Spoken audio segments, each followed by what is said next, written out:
Espérame desde temprano.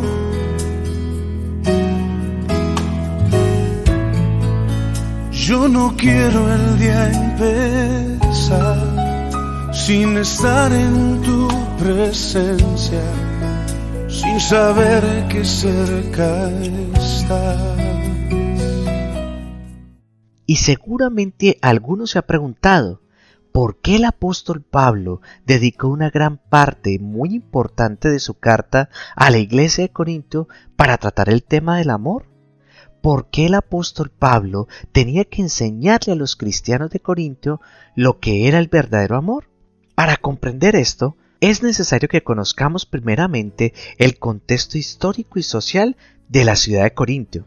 En aquella época era una ciudad de mucho esplendor y prosperidad, y eso hacía que tuviera una población cosmopolita. Venían de todas las naciones de la cuenca mediterránea, los cuales participaban en todo tipo de religión y se dedicaban sobre todo al comercio. Corintio era una ciudad grande que muy pronto alcanzó los 500,000 habitantes. La ciudad de Corintio era un sitio donde se unían las principales rutas comerciales terrestres que corrían del oriente a poniente.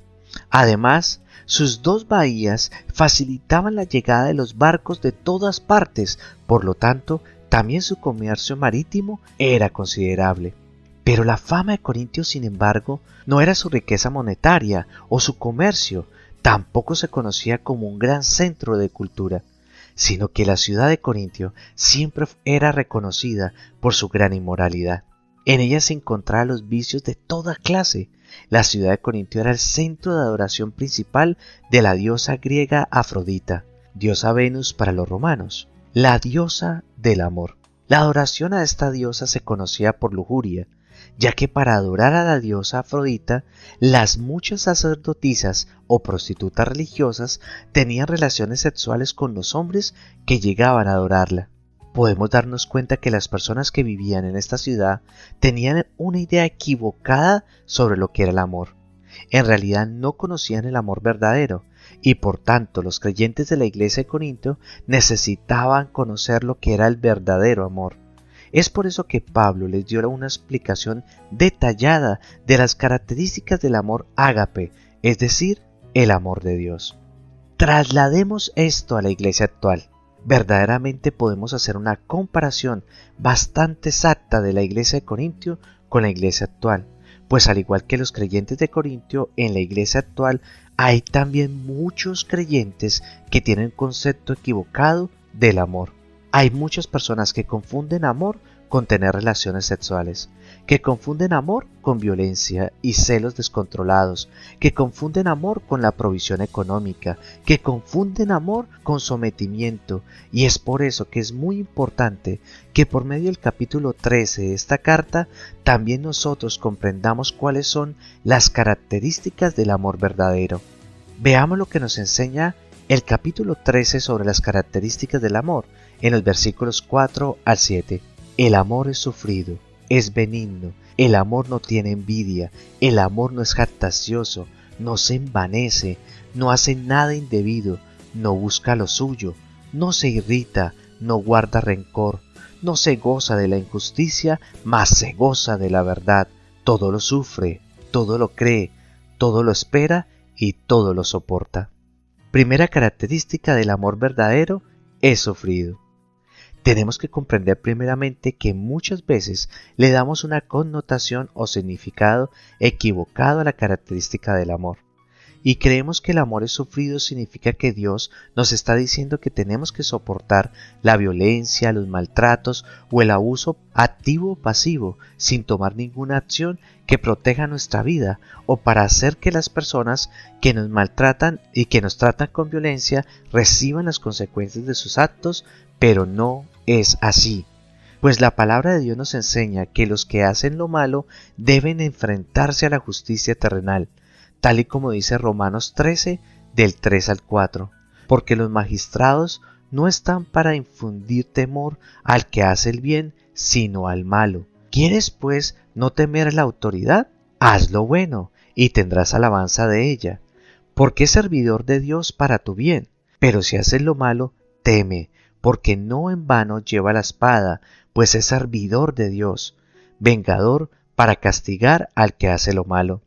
Para comprender verdaderamente lo que significa el amor sufrido, tenemos que conocer la palabra original que Pablo usó, y la palabra griega es macrusomía, la cual podía traducirse como larga paciencia, y se usaba para expresar a una persona que puede ser paciente para soportar las debilidades de los demás. Es decir, que el verdadero amor significa reconocer que así como nosotros queremos que nuestro Dios sea paciente con nuestras debilidades, así también nosotros debemos ser considerados y pacientes con las debilidades de nuestro prójimo. Efesios 4:29.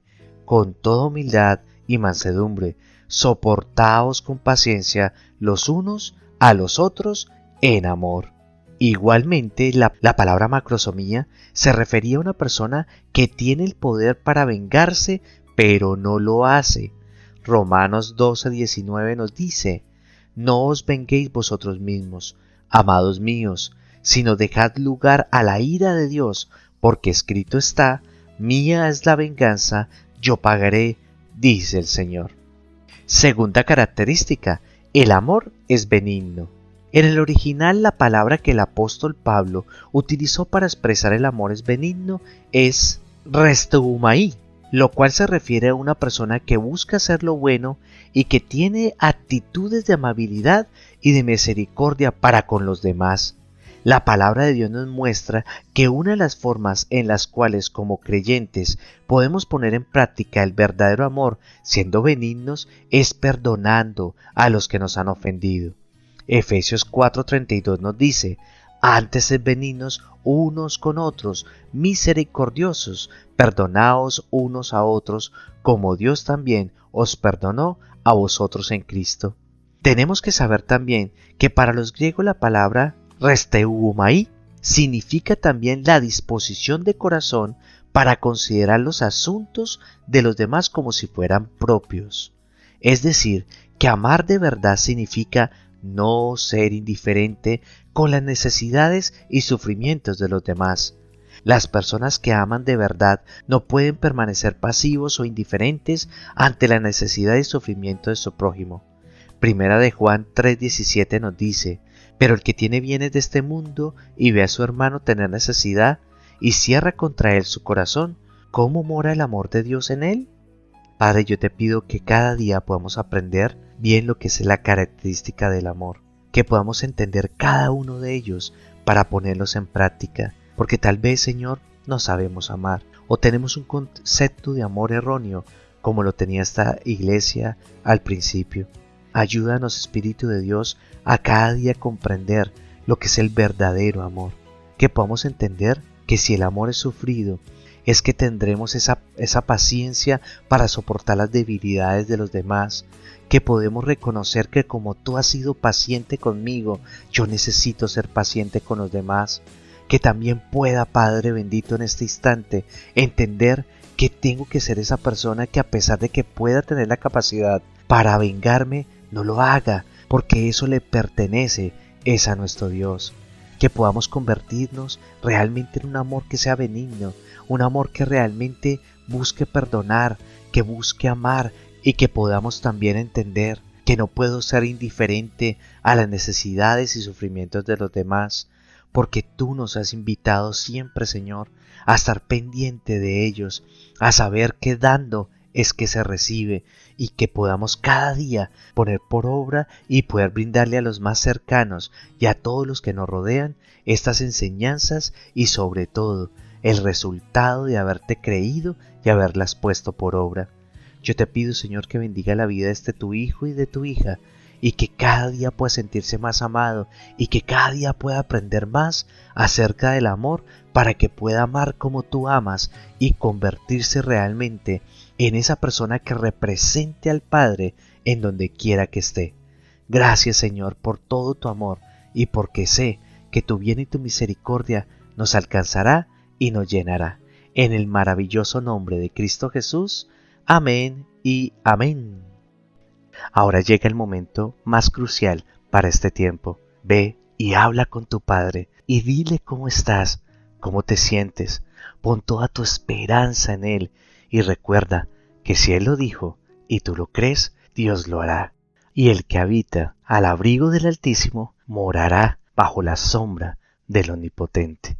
Háblale, porque tu Padre te está escuchando. Que tengas un hermoso y bendecido día.